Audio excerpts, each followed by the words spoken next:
So TrophyLab is an online database of Russian technologies that have been captured. Users are vetted and are allowed to access the database with the permission of the Ukrainian military and the Ukrainian government, and are now presented for the domestic and international analysis. Technologies like missiles, drones, and other types of equipment.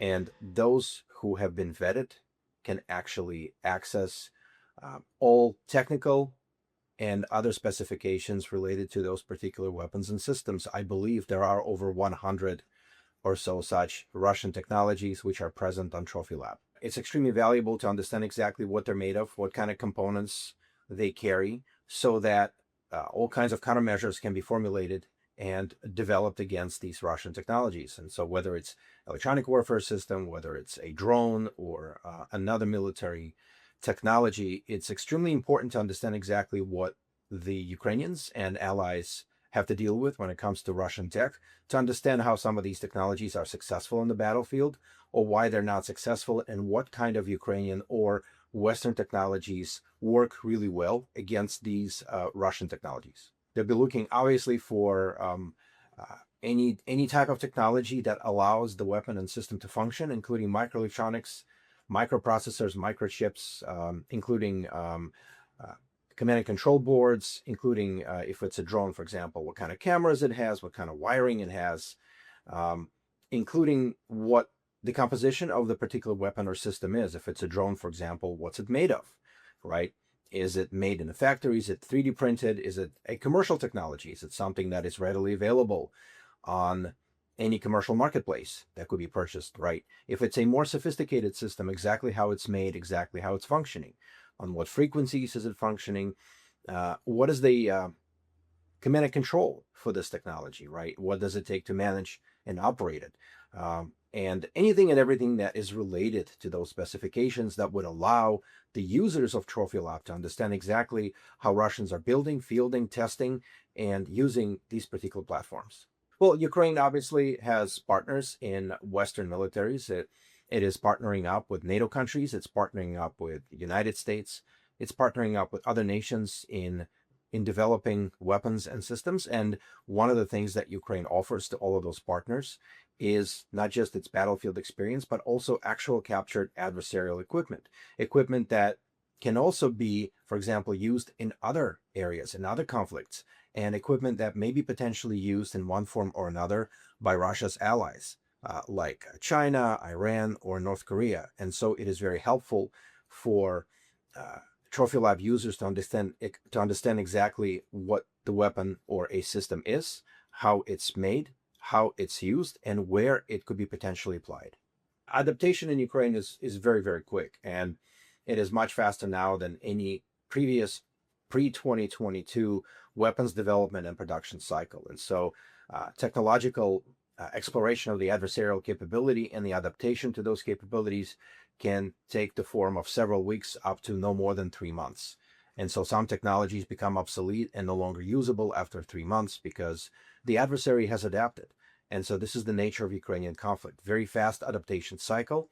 And that side which adapts fastest, can understand the enemy quickest, can actually gain an advantage. And that is why Ukraine is offering a lot of these technologies and systems to its allies, so that the allies and partners of Ukraine can also understand exactly how Russia is modifying its equipment, how it's evolving, how quickly or slowly it's evolving, for example. And again, what's it made of and how it can be used. It's been a public knowledge for years in this conflict that both sides are analyzing each other's military capabilities, are seeking certain types of weapons and systems. For example, Russian state media often publishes narratives that Russian soldiers are capturing Ukrainian heavy drones, are fixing them, and are using them in their own forces against Ukrainian military. And so it is a very valuable experience for both sides to simply try and understand the adversary and understand the adversarial capabilities. So TrophyLab as a platform and a database is extremely useful in that sense, because it allows exactly the type of access to the knowledge that is often lacking, for example, for those who are not directly in the fight on Ukraine's side. From what we understand from public knowledge, every user is vetted in a very detailed fashion. And so this is probably a lengthy process where Ukrainian military and intelligence are trying to understand exactly who the user is and where the access will be coming from.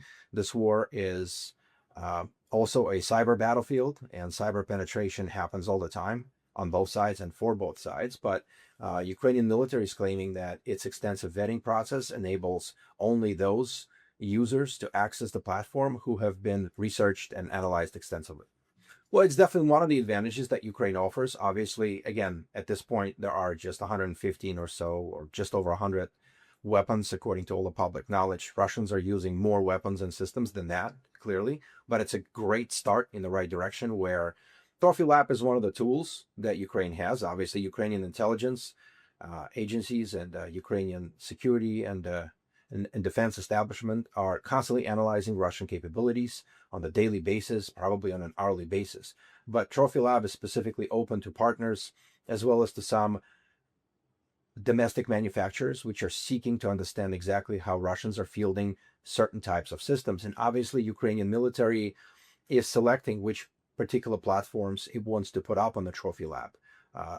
And so it has control over what kind of information goes on TrophyLab database and who can access it. So it is, again, one of the advantages that Ukrainian military has. It's also worth pointing out that the Russian military is likewise analyzing Ukrainian and Western supply technologies.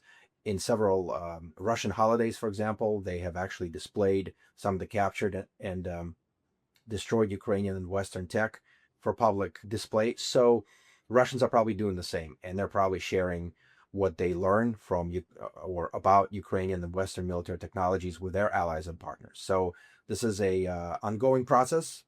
And again, Ukrainian military has control over what goes up on TrophyLab and who exactly sees that type of information. They can actually request certain samples so they can actually see what it's like, how it's made, and how it functions within the larger military ecosystem. It's certainly an advantage, and it's certainly a characteristic of this particular conflict. But again, in previous conflicts and ongoing conflicts around the world, adversaries and belligerents are capturing each other's technology. They're analyzing it. They're sharing it amongst themselves. They're sharing it with their respective supporters, allies, and partners. So it's not that unusual, right? And this has been going on for many decades. It's one of the consequences of any military conflict where any type of military technology is used at scale. I think what's significant is that there's now an online database, and once users are vetted, they can actually have access to some of the technologies that Ukrainian military chooses to post. And that in itself is significant because some users don't actually have to be in Ukraine proper. They can be from anywhere around the world as long as they're vetted and as long as their background checks out.